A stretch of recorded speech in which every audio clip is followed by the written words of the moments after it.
Wah, ini ruwet banget nih teman-teman. Jadi ceritanya ibu ini dulu umroh, datang umroh, kemudian ibu ini nyasar karena dompetnya kecopetan, kemudian nyasar, ketemu sama orang di Madinah, katanya mau bantu. Iya, berarti ibu sering teleponan dengan anak, dengan keluarga.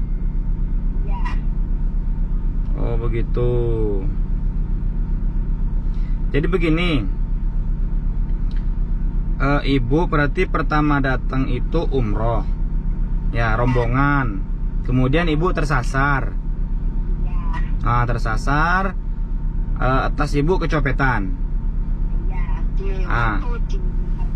Terus kemudian ibu nyasar.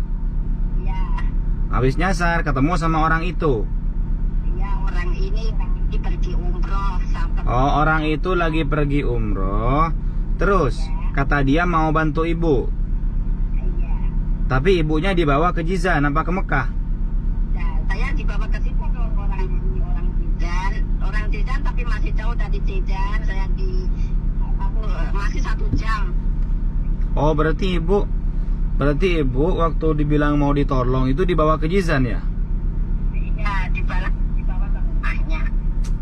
Ya itu mah bukan mau nolong orang itu, emang sengaja dia mau mempekerjakan ibu itu. Kesempatan nemu orang nggak tahu apa-apa diambil. Harusnya kalau dia mau nolong itu dilaporkan ke kantor polisi sama dia, biar nanti dicarikan travelnya. Dari 2000 berarti ibu dari 2011 dong. Iya, dulunya juga saya sudah kerja di Saudi itu sudah 4 Tunggu, saya tanya yang bener, Ibu datang pakai visa umroh itu pengen niat kerja bener apa pengen niat umroh? Niat umroh dulunya, tapi saya itu kata. Saya di Mekah 2 minggu dong. Saya itu jalan-jalan kata di gunung-gunung itu, saya bingung. Emangnya nggak tanya sama orang-orang? Saya tanya orang, gimana saya nggak punya nomornya sama saya nggak punya nomor itu apa itu yang di pokoknya hilang semua itu nomor itu kita semua. Ibu orang mana? Orang Pati. Orang Pati. Kampungnya kampung apa, masih ingat nggak? Kampung orang Pati. Desa atau kampung atau apa gitu? Ya orang Pati. Kecamatannya Kucahwangi. Kecamatan Kucahwangi. Ya, desanya Triguna. Desa apa? Desa Triguna. Desa Triguna. Ya. Oke. Sekarang ibu minta pulang ke majikannya, kata majikannya nggak ada penerbangan. Iya. Oh begitu. Ya udah, nanti saya sampaikan laporan ini. Cuman masalahnya ibu ini ibu nggak punya WhatsApp, jadi nggak bisa ngirim lokasi. Kalau tahu lokasi kan kita bisa samperin. Mungkin ada satgas. Ya maaf kan, tentunya saya nggak punya HP seperti ini. HP saya semacam itu ya agak bisa saya. Oke. Gini aja Bu. Nanti saya kalau ada nomor mau nelpon ke ibu biasanya majikannya ada jam berapa di rumah? Tapi nggak ada di rumah semuanya, perempuannya lagi nggak ada di rumah sama anak-anak aja. Gini, kalau seumpama ibu lari dari majikan itu bisa nggak, seumpama lari naik taksi ketemuan di mana gitu, nanti ngomong dengan taksi, seumpama. Saya juga takut saya lari kemana. Jadi desainnya itu masih 1 jam lah, jauh. Iya, seumpama saya tanya, seumpama majikannya ini nanti dia nggak disuruh ibu minta pulang, tapi majikannya nggak mau mulangin. Itu katanya nunggu 1 tahun katanya. Dengerin saya kan sudah bilang tadi, ibu itu ilegal, ibu itu tidak resmi. Tidak ada penentuan khusus ibu itu 1 tahun bisa pulang. Ibu itu bukan seperti orang-orang resmi yang ketika mau pulang tinggal ambilkan huruj, terus ibu langsung beli tiket pulang. Gak bisa seperti itu. Itu proses perjalanan ibu itu masih panjang untuk pulang. Ibu pertama-tama nanti harus dibuatkan SPLP, penggantinya paspor. Ibu kan nggak ada paspor kan? Ya nggak ada. Nah, iya, itu ibu gimana caranya pulang kalau ibu nggak punya paspor sama SPLP? Nah, otomatis majikannya harus masih buatkan SPLP. Kemudian ibu nanti pasti harus basmah ke Jawazat, ke imigrasi sini. Itu butuh biaya semua, Bu. Dan majikannya itu biasanya memang nggak bakalan mau kalau seperti itu, karena ibu ini kan bukan mau ibu ini nanti dilepas di jalan seperti kasus-kasus yang lain. Dia nggak bakalan kena denda. Kenapa? Karena nggak ada di sistemnya dia. Ibu nggak ada di data-datanya dia. Jadi dia nggak bisa lepas tanggung jawab gitu loh, Bu. Ya saya bilang gitu, gila. Nanti saya antarkan kamu di Jeddah. Wow, udah. Saya sudah bilangin, kamu kan itu mengurus ini. Saya sudah bilangin gitu. Sudah 10 tahun itu bukan orang mau bantu itu. Emang sengaja. Sudah digaji 1.200 lagi. Visa ziarah, orang kaburan, umrohan itu biasanya di atas 2.000 gajinya, Bu. Ibu itu digaji 1.200 selama 1 tahun, selama 10 tahun. Iya. Allah. Ya udah, nanti saya sampaikan, saya catat nomor ibu. Nanti kalau ada orang nelpon, kalau saya nelpon, saya pengen ngomong sama majikannya itu, pengen tahu dia mau dipulangin apa enggak, ibu mau dipulangin apa enggak. Insyaallah. Iya. Tapi sering teleponan sama anak enggak, Dindo?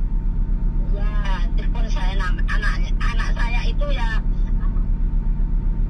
kadang nomornya itu mati kata ada, sehingga kan saya omongan dengan ya SMS itu aja saya. Ibu dengan ibu siapa? Ibu siapa? Ibu Yasmini. Ibu Yasmini orang mana tadi? Orang Pati? Orang Pati, itunya apa kabupatennya? Kabupatennya Pati, Jawa Tengah itu ya, kecamatan Wani, desanya Triguna. Oh, bentar. Desa Triguna. Bentar, Ibu.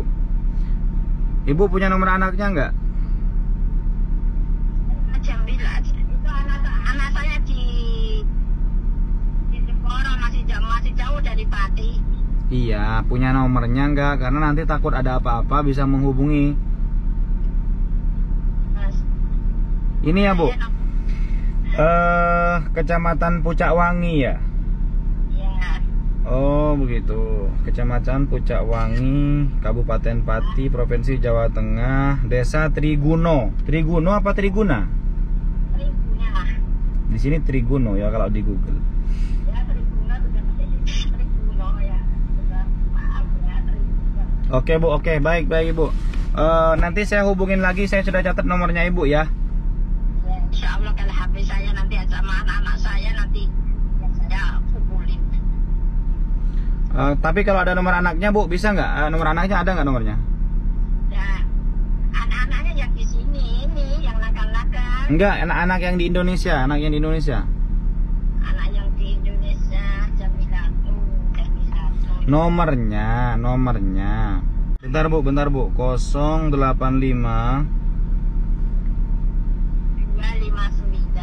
259 357 051. Oke. Ya, itu Jamilatu namanya. Anak Ibu ini ya? Ya, yang di Jeporo. Oke. Ya udah nanti saya hubungin lagi. Saya harus ngomong sama majikannya itu nanti ya. Ya, insya Allah. Terima kasih, Pak. Yuk.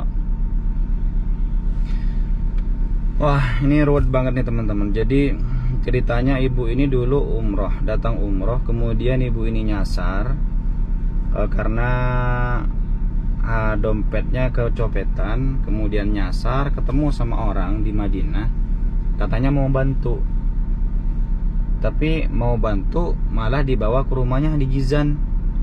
Nah, selama 10 tahun dia ini belum pernah belum dipulangkan. Dia bilang nanti 1 tahun lagi, seperti itu. Ya, orang-orang seperti ini memang mereka mengambil kesempatan. Jangan-jangan ini juga cara-cara orang-orang lain banyak juga memakai cara-cara seperti ini, nyari-nyari orang nyasar gitu. Kalau ketika umroh. Tapi gimana ini ya? Kita mau laporan ke siapa dulu ini nanti? Kita pasti laporannya ke KJRI nanti ya.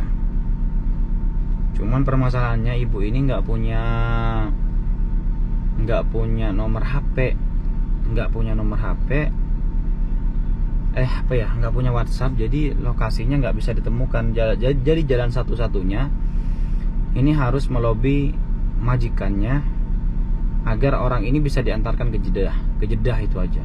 Repotnya, doain saja teman-teman nanti perkembangan kasus ibu ini ya bisa cepat selesai. Saya masih mau bantuin ibu-ibu yang kemarin dibawa yang sakit itu ya teman-teman. Sampai jumpa. Nanti kita lanjut dan kita akan update informasi tentang ibu ini nanti. Kasihan karena ibu ini pengen pulang, nggak dipulang-pulangin selama 10 tahun. Ini majikannya pura-pura membantu, katanya namanya juga orang lugu. Seperti inilah orang Indonesia.